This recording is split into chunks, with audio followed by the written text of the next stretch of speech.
Friends, ఈరోజు మనం bread powder, egg omelette prepare చేసుకుందాం ఫ్రెండ్స్. దానికి కావాల్సిన ఇంగ్రీడియెంట్స్ 2 బ్రెడ్ స్లైస్, ఒక ఆనియన్, 3 ఎగ్స్, 1 టేబుల్ స్పూన్ కారం, హాఫ్ టేబుల్ స్పూన్ ధనియా పౌడర్, చిటికెడు పసుపు, చిటికెడు గరం మసాలా, ఉప్పు.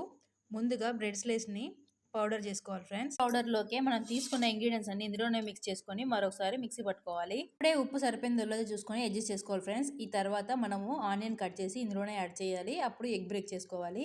ఎగ్ని బాగా మిశ్రమాన్ని మంచిగా బీట్ చేసుకోవాలి ఫ్రెండ్స్. మిశ్రమం అయిపోయింది. ఇప్పుడు మనం ఆమ్లెట్ వేసేసుకుందాం. ఒక ప్యాన్ పెట్టుకొని దాంట్లో ఒక 3 టేబుల్ స్పూన్ ఆయిల్ వేసుకొని ఆమ్లెట్ వేసేసుకోవడమే ఫ్రెండ్స్. ఒకవైపు రోస్ట్గా కాలాక ఇంకోవైపు తిప్పుకోవాలి ఫ్రెండ్స్.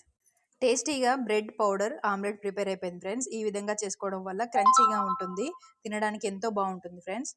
నీచు స్మెల్ రాకుండా మంచి బ్రెడ్ పౌడర్ ఆమ్లెట్ ప్రిపేర్ అయిపోయింది.